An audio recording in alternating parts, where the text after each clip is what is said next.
All right, we are live once again with Toronto's Associate Medical Officer of Health. Dr. Vinita Dubey joins us again this week to answer your COVID-19 questions. Doctor, thank you for joining us again this week. Hi, good afternoon. Good afternoon. So my name is Dilshad Burman, and I am a web writer with City News and 680 News, and I will be moderating this chat today. We have had a lot of questions come in over the past week, so let's get started right away. Okay. Alrighty, so let's start with this first one. I've seen this come up a lot on social media as well. Sam works in healthcare and is concerned about a recent study from Korea that suggests that kids aged 10 to 19 are also spreaders of COVID-19. And they say if schools open and children return to school, do you think that children will then become super spreaders of COVID-19, because we've seen how the common cold passes around kids so often, and there's a large evidence of common cold in school-age children. They say that they work in the healthcare field and are concerned about the implications of this when it comes to providing care for their patients. And if their child comes home with something like a simple cold, should they then isolate for 2 weeks out of an abundance of precaution? Okay, so this is a really good question and really ties into school reopenings. We know we need to get schools open to get kids back to school. We can't keep them home forever. But we also know that going back to school is not going to look like it did in March. Mm-hmm. And there's definitely, I mean, the evidence for kids, I think, is inconclusive by my estimation. We know that kids, COVID may not be like influenza where they can be super spreaders, but maybe they can, and we just don't have the full evidence on that. We haven't had enough kids in school, I think, to really fully understand that. There's no question, though, that kids can still get sick. The older you are as a child, the more sick you could potentially get. We know adults get more sick than, say, younger children. And so what this means is that when we open schools up, we need to be able to open them up in a way that we can prevent the spread of COVID. And I think that that's the bottom line here. And so we've talked to our school boards in Toronto. They're developing their proposals, and it's talking about using public health measures to have schools open and places where children can learn and socialize, but while reducing the spread of the virus. So it means, for example, being in cohorts, perhaps smaller cohorts of students, so your risk of spreading it across the school will be different, frequent hand washing, frequent cleaning of surfaces. Another big thing is screening. And so making sure that if you actually developed a cold, you got back to school, you developed a cold, well, that morning you would probably not send your kid to school, but if they showed up at the door and they said, yes, I have a runny nose today, they actually would not be admitted to school and they would have to go home. So then the question is, well, your kid now has a cold, how long do they need to stay home? So what we would recommend is actually that they get tested. We need to test our children to really understand what COVID, how many kids are actually really being infected. If you actually look at places around the world, even if you look at places like Florida, where there have been many children who have been tested, the testing proportions are so much smaller in children than they are in adults. And so I think getting a child tested who is symptomatic, if it's negative, and the symptoms go away, then 24 hours after their symptoms get better, with a negative test, they could go back to school. But if they have a runny nose for other reasons, they know that they have chronic allergies, it's a known problem, for sure it's not COVID, well then that would be something that could be excluded and they wouldn't have to stay home for that. So these are some of the things that we're trying to work through to be prepared for school, to be able to provide guidance to school boards and also to parents. Right. And I mean, there's a lot, like we've been talking about over and over and over, it's the new normal. We're going to go back to work, we're going to go back to school, but it's going to be so different in terms of how we go back, how we interact with other people, and how we stay safe, right? Yeah, because we know that just opening school doors and letting kids in just so that they can get an education is not the right way to do it, because definitely you're going to get spread. In Toronto, we still continue to have a dozen or more cases reported every day. And so we know that we have community transmission. And without putting in public health measures in schools, we will see that the virus will spread in those environments. And so I just want to assure you that we are working on providing guidance to school boards. They've actually taken our guidance. They've come up with really great proposals to mitigate the spread in schools. Yeah. That's really good to hear. That's actually really reassuring. Amazing. So let's move on to some travel questions. Lots of travel questions now that stage 3 is happening in other parts of Ontario. Not quite Toronto yet, but other parts of Ontario, sorry. Okay, so Sabrina says, my mom is 86 years old and is planning to return to Canada from Pakistan, where she had been delayed because of COVID-19. Now, in terms of quarantine, can she stay in my condo or will she have to stay somewhere else for 14 days? If you have a safe space for her to self-isolate, ideally with a separate room, separate bathroom, then absolutely have her stay with you. When she needs to go into a common area like the kitchen, she can wear a mask, you can wear a mask. But we would recommend that you self-isolate in a private residence with a private room and bathroom if possible. Okay. Another one about travel. If I fly from Vancouver to Toronto, is it safe to stay with my mom in her senior's condo? My bubble is under 10 people. This is from Lisa. So I think if it's a senior's condo, you would want to first check in to see what their rules are, to see if they're allowed visitors, if they're allowed overnight guests. There are no restrictions with travel within Canada for Ontario, so you certainly wouldn't have to quarantine. I think, if you're being safe and you're going to see your mother who's elderly and you're confident that that risk is low, I mean, there's nothing stopping you from staying with her. I think what our message has always been is we want to put a stronger shield, a stronger protection around seniors. And if there's any chance that you could be incubating and could pass it on to your mother, then that's something to keep in mind. Another point, though, is that if you're staying with your mother, do you have a separate room that you could be in, a separate washroom? I mean, all of those, when you're, if you're concerned, you could wear a mask when you're visiting with her as well, when you're close. And that can also be measures that you could take as well. Okay. Lots of people asking about the 14-day quarantine. Shirley, as well as Sarah, how long do you expect the travel quarantine will last? We want to travel out of Canada in mid-October, but will not go if we have to quarantine upon return. You can see right now the travel quarantine and the closing the borders is being extended just small increments at a time. And so it's really hard to predict what October is going to look like. I think right now, if you're making plans, you should plan that you would be quarantining for 2 weeks and hope that things will change. But right now, that is the measure that's being recommended. Mm-hmm. And then if one has to quarantine after travel, what is the protocol in terms of interaction with other members of the family? So again, you have to self-isolate in your private residence. You're not to go out. If you want fresh air, you could go on a private balcony or in a backyard. If you're living with others in the home and they have not traveled with you, then ideally have a separate room, separate bathroom as much as possible. In case you could be incubating, you don't want to be able to expose them. Right, right. This is an interesting one, considering that restaurants are open, at least patios are open. Is it safe to use restaurant utensils, plates, and glasses, since COVID can stay on surfaces? Right. So, I mean, we have protocols in place for restaurants to use so that they know how to, so that, first of all, that the cutlery and the dishware is cleaned according to the recommendations, the guidelines. That's actually in regulation.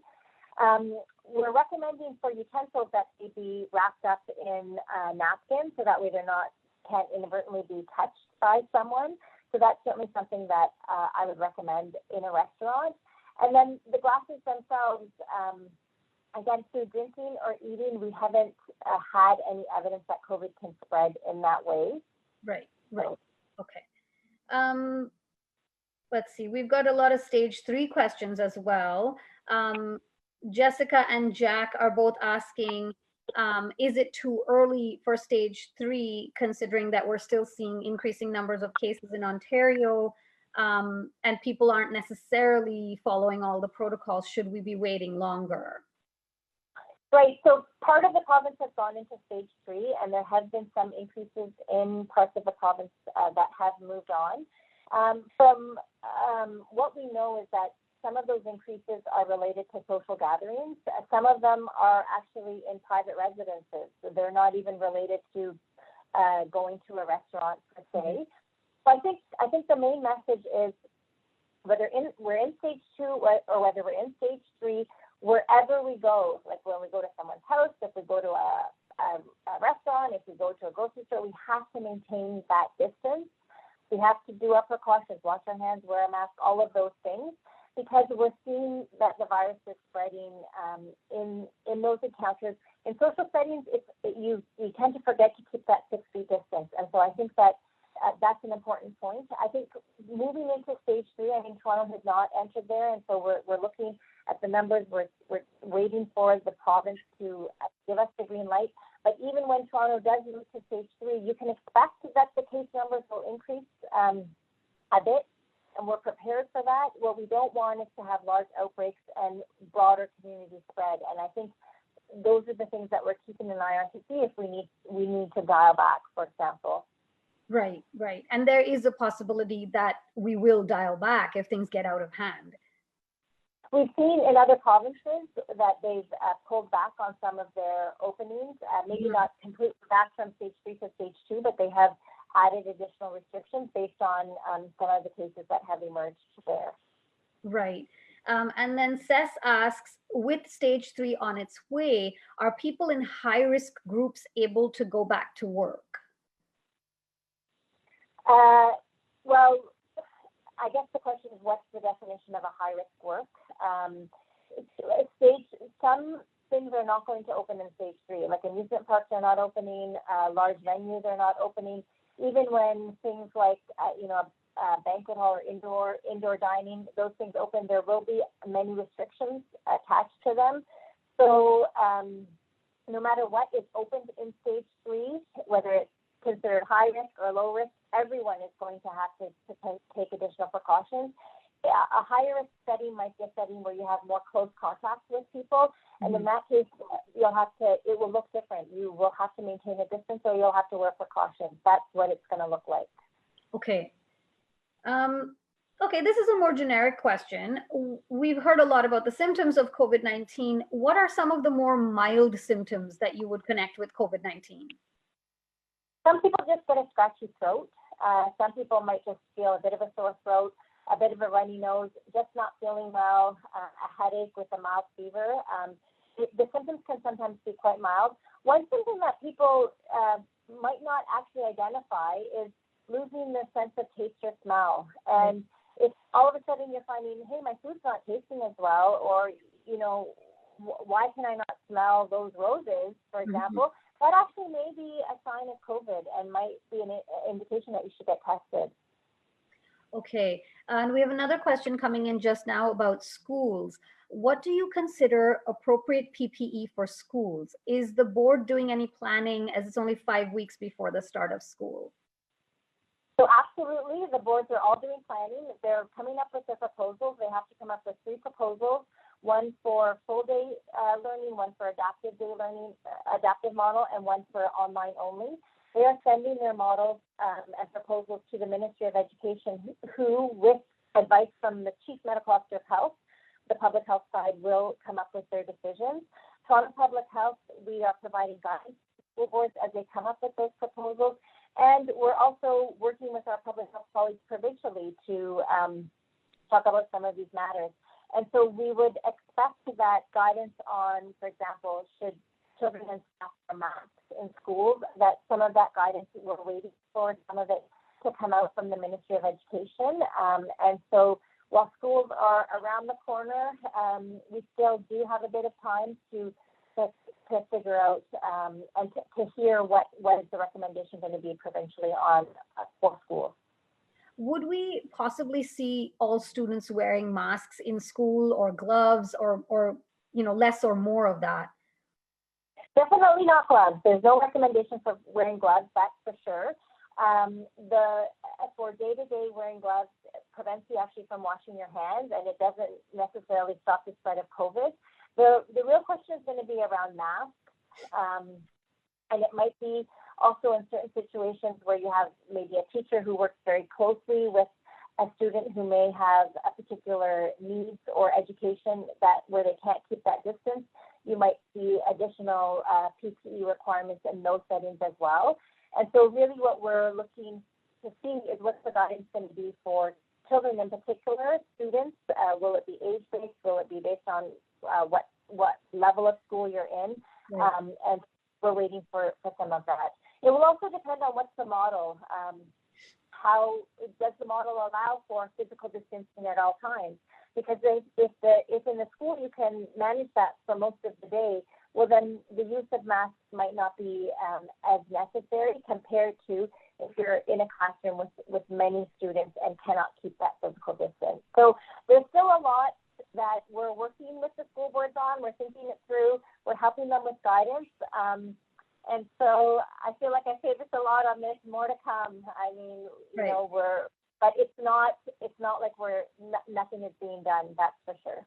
Right. And it's a day-by-day process, right? Like we're learning new things about the virus every day. We're learning new things about better protocols every day. So even though 5 weeks seems really like it's coming up really soon, it's still 5 whole weeks that you have to put protocols in place.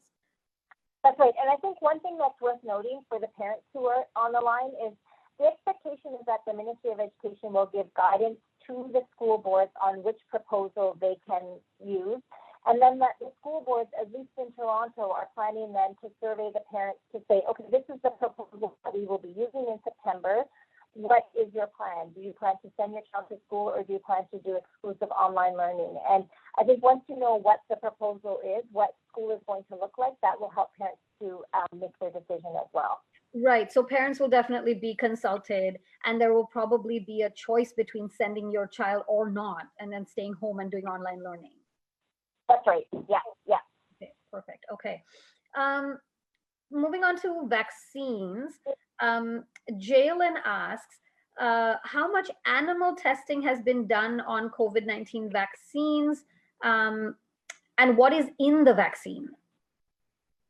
So there are actually many vaccines that are being developed currently, and not all of the vaccines that are in their initial stages actually end up being licensed or being ones that you can actually use in here. Usually the initial stages require laboratory testing, and so there are many stages that are taken, many different types of experiments that have to be done before you can actually get to the stage where you can actually inject the vaccine in people to see if it works or not. So and so the different types of vaccine that are being developed have different components in it. Some might have a piece of the protein, some might have a piece of the gene, but it depends on the type of vaccine that's being developed. And the real question is going to be, whatever vaccine it is, does it work? Who does it work for? How effective is it? Do you need 1 dose or 2 doses? So those are, and so that's why we'll have to see when we have what we call a candidate vaccine, when it's licensed, we'll be able to tell you a bit more about what's in it, who was it tested on, did they do animal studies, for example. Right. Okay, more about moving around outside. Victor asks, do I need to wash my clothes each time I come in from outside? And how often should I disinfect my house and my furniture? So I think the most important thing that we need to remember is that the virus is spread through close contact. And so the surfaces we think are still a lesser way that the virus spreads. And I know that there are a lot of people that are really diligent about cleaning surfaces, cleaning their clothes, that they're doing that to help prevent the spread. But I think it's really important to know that where you've been and who you've been in touch with is actually more important for the spread of this virus. And so if you were with someone who had COVID and you can wash your clothes in regular laundry, that would be fine. Do you need to do a deep cleaning of your house every day? Probably not. What we're recommending is that in public spaces where you have surfaces like a doorknob, a light switch, that those be cleaned regularly, and that in public places like a public bathroom, that it be cleaned at least twice a day or more is required. But for your personal home, if it's only you who's living there, I don't think you have to worry as much about doing that deep cleaning every day, for sure. Okay. I guess this is the same, almost the same question. Appin asks, should you shower after returning home from grocery shopping or other public spaces? Do you have to shower head to toe? So again, is the virus on your skin? Do you have to worry about it? I think the more important thing is when you've been out grocery shopping, making sure that you keep that distance. There's nothing wrong with showering by any means, but we're certainly not making that recommendation that every time you go out and come in that you must shower. Okay. So a couple of mask questions, I guess. Firstly, where are all the places that masks are mandatory? Monique asks. So in Toronto, the mask bylaw requires that you wear a mask in all indoor public spaces, and that's included in the bylaw. Workplaces may also have their own guidance on wearing masks. And other places like apartments and condos, while they're not included in the mask bylaw, we have certainly told those places through our guidance that we have a strong recommendation that they can have policies to have masks required in common areas like the elevator, the front entrance, laundry rooms, for example. Right. And then John asks, can I leave the house for fresh air without a mask? Yes, you can. Masks are recommended outdoors only when it's difficult to maintain a physical distance. If you're going for a walk, you're not taking an elevator to go down, you can maintain that distance while you're on your walk. There's no need to wear a mask. The risks for getting COVID in that situation are very low. Okay, perfect. So this is, there's been a lot of talk about where the virus came from, and there's been lots of theories out there. And so I thought I would bring this to you. Hasini asks, how do we know that the virus isn't man-made? Well, I guess what I can say to you is I don't know that. I don't know where the virus came from. I don't know the origins of the virus. I can tell you that I'm a public health doctor, and my role is to actually prevent the spread of the virus. And so no matter where it came from, no matter who its mom and dad were, so to speak, whatever its origins were, it's here now, and I know that it spreads through close contact from respiratory droplets. And so regardless of the origin, it's here, and we have to do what we can to prevent the spread. Right. This is a simple enough question. What is the stage 3 limit for indoor wedding receptions? So when we move to stage 3, it will be a maximum of 50 people indoors and 100 people outdoors. If you are having, and so that would include a wedding reception. If you are having a wedding, for example, in a place of worship, they could have 30% capacity for that room particularly. Okay. So there is that. So if the place of worship has capacity of 200, then it would be 30% of that. It doesn't necessarily have to be just 50 people indoors. That's right. Yeah. Okay. There's a loophole there. So this is interesting. Rob asks, instead of everyone staying home healthy and shutting down the world for 4 months, what is wrong with everyone under 60 just getting the virus once and for all, like we do with chickenpox with kids? You just lump them all together, everybody gets it at one go, and then it's all over. He says, I'm home anyway, and I would rather be sick for a few days and then go back to work rather than staying off for all this time. Yeah, I think it's a good question. I mean, if we could guarantee that you were only sick for a few days and then could go back to your regular activities, then I think that's something that we would have recommended. But we actually can't guarantee that. We know that some people who are otherwise healthy can actually die from this virus. So you can't guarantee, okay, I'm just going to get the infection, recover in a few days, and now I'm clear. The other thing that we can't guarantee is, so you get it, you have a mild infection, does it mean a year from now that you'll be immune? So it could have been all for nothing, we don't know that right now. And finally, we don't actually know if there are long-term consequences from this virus. We know with viruses like measles, you can get it, you can recover, and then years later get a very serious complication. And so it's all of those kinds of reasons that we're not recommending it. On the healthcare side too, we know that if many people get infected, we don't have enough ICU beds to help them recover in the hospital. And so that, again, is another really important ethical question to think about. Right, absolutely. And so actually there's a follow-up question from Douglas then, and I think you might have answered it already, but we'll ask it anyway. Can younger people with COVID, even after they survived COVID and they've gotten over it, could there still be damage to the body? Could there be long-term consequences there? I know people are talking about this, and all I can tell you is we only have, 7 months of experience really of this virus. So we don't know, even a year out, 2 years out, 3 years out, could you have longer term effects from it? It certainly does happen with some viral infections. And so I can't definitively say no or yes on it. It's certainly unknown. Right. Okay. This is an interesting one. Teresa asks, is there something about people taking ACE inhibitors that makes them more predisposed to blood clots if they are COVID-19 positive, or is it the other way around? So I'm not, I can't answer that question definitively right now. I know that there are a lot of studies that are looking at the interaction between drugs and COVID. What we do know, though, is if you're on an ACE inhibitor, you're probably on it because you have high blood pressure. And we know that high blood pressure is actually one of the health conditions that if you have it can actually make COVID worse.